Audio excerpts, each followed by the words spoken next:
Prophetess Gabile, 7750 Media. It is the 30th of March, otherwise the 1st of Nisan on the Hebraic calendar, but I am going to begin with insights of the 27th of Adar, and it was the 27th of March. In exactly 1 month, it is Freedom Day in South Africa. Freedom Day is essentially a celebration of the emancipation of South Africans from apartheid, as well as a restoration of their human rights. I forgot what I dreamt today, but I do remember just a little bit. And it seems that in the dream, I was at a wedding gathering of some sort. I saw the food that had been prepared for the feast, and I seem to recall that there was a voice telling me that this was the wedding of a person called Landiwe Dube. And then in the last scene that I remember, I saw my aunt Esther, who is my father's full sister, since my Swazi grandfather was a polygamist. The name Landiwe means to be fetched, and Dube is actually a surname after the animal called a zebra, which is black and white. And both Landiwe and my aunt are deceased and have been for some time.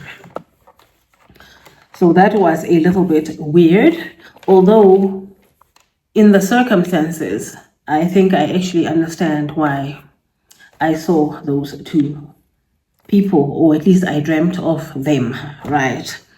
So anyway, my father had half siblings and full siblings. My aunt Esther was just smiling at me.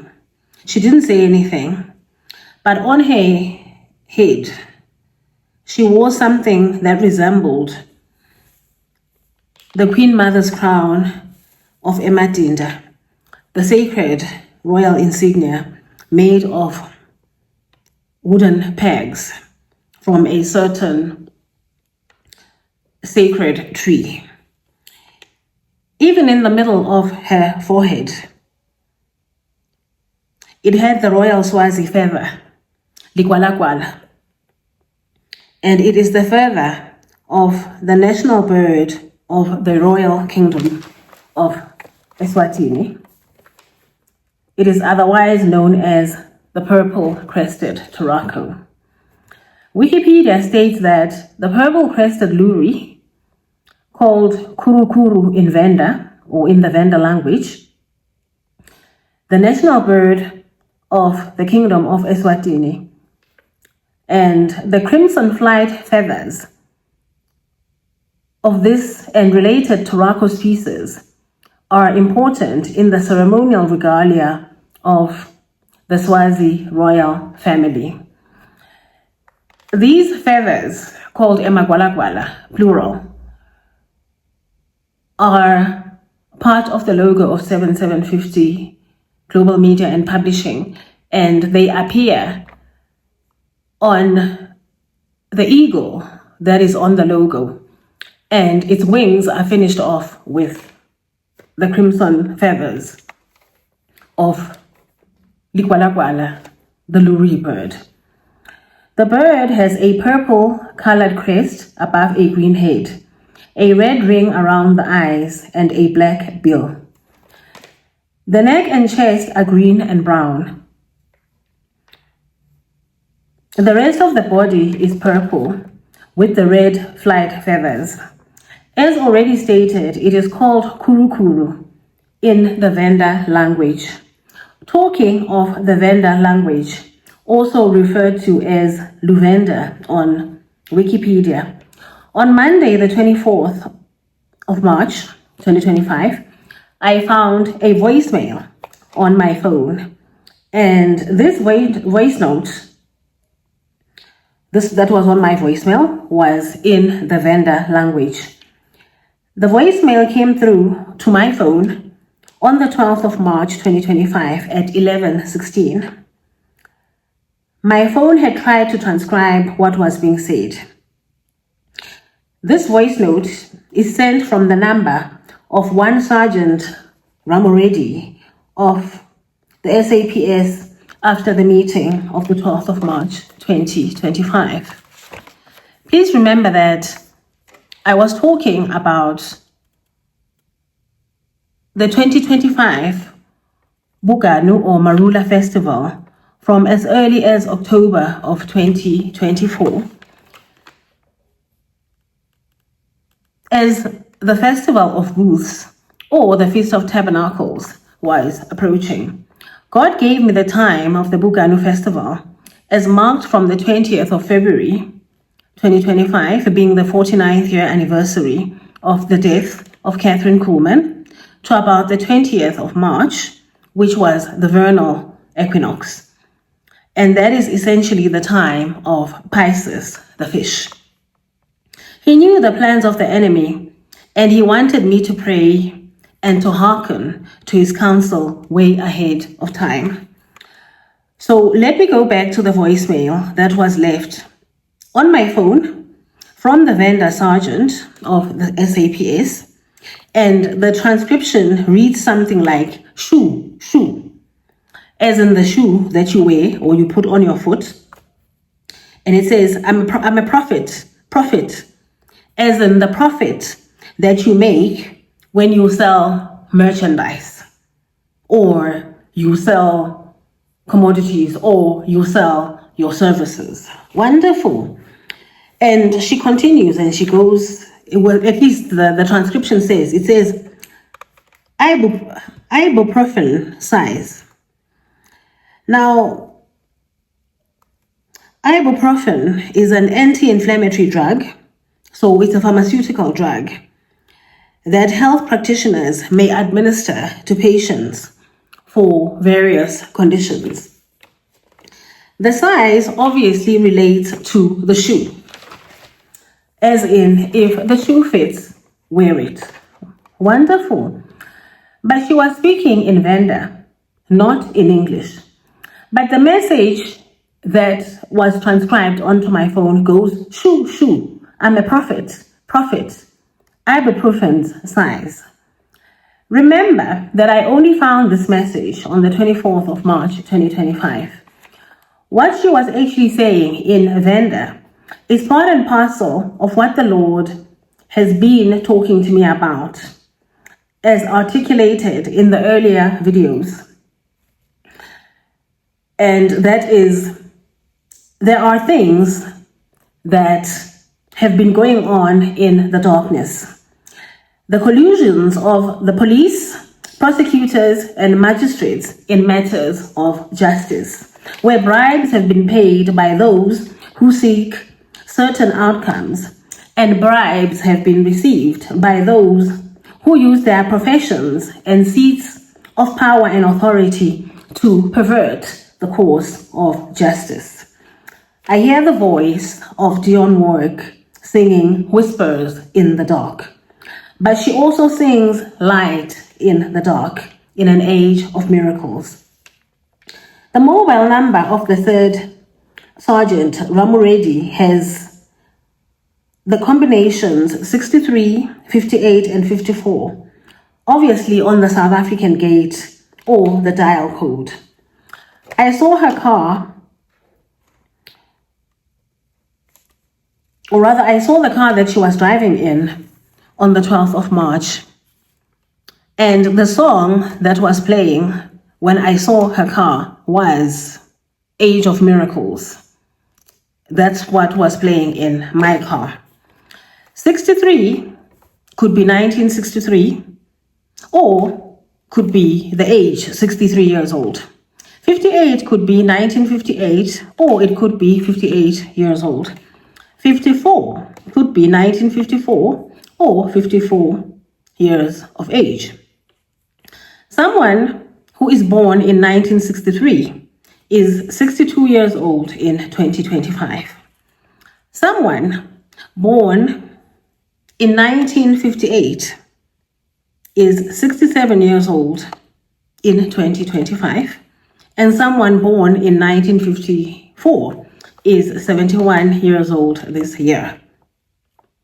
The Voice, that is Whitney Houston, was going to be 62 years old in 2025. The only person that I know who was born in 1958 is my late brother-in-law, and his birthday was on the 15th of May. And the only person that I can think of that was born in 1954 is Robert F. Kennedy Jr.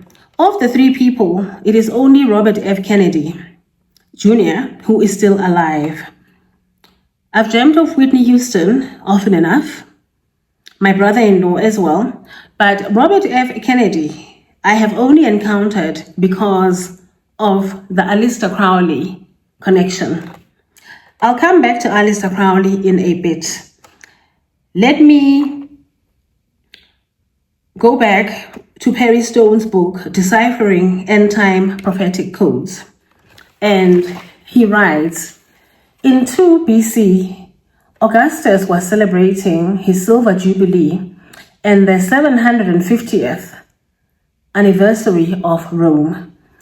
In 3 BC, a worldwide census was conducted and a tax levied to pay for the celebrations. King Herod of Judea required descendants of King David to return to Judea, register in Bethlehem, and pay the tax. Herod was so loyal to Rome that they rewarded him with the title King of the Jews. This was the same tax spoken of in the New Testament that brought Mary and Joseph to Bethlehem, as recorded in Luke chapter 2, verses 1 to 5. Augustus was also called Prince of Peace in his time, having resided over Pax Romana, or Roman peace, throughout the empire. And anybody who knows the Bible well knows that Prince of Peace is the title of the Lord Jesus Christ. But King Solomon was also called the Prince of Peace because that is what his name Solomon means. The Romans also called Augustus a god of the nation. Wow, I had no idea. I will go back to the voicemail left for me by the SAPS, South African Police Services Sergeant, all in good time. The name Esther is from Persian stara, meaning star. It also gets connected to the Babylonian goddess Ishtar and even the Eastern Star, as referring to the Star of Bethlehem that led the Magi from the east to Bethlehem in Judea. But in other contexts, the Eastern Star refers to the Order of the Eastern Star. That is a secret society or a Freemason organization, but that's not the time for that at this point in time, save that it connects back to Aleister Crowley. There's been a lot of rain floods, and even now, there's just been a heavy downpour of rain. Imvula in Siswati. Imvula is rain, but the same word can be used for something that opens. It can open a door or a lid. Both a door or a lid can open to reveal something that has been concealed. And so the Lord has been talking about a flood of investigation. Investigation requires the close examination or scrutiny of a subject matter. I had forgotten that Dionne Warwick is the aunt of Whitney Houston, aunt or cousin, but I think she's a cousin of Whitney Houston, so wonderful. Dionne Warwick sings another song titled Reservations for Two, along with Kashif, and it peaked at number 62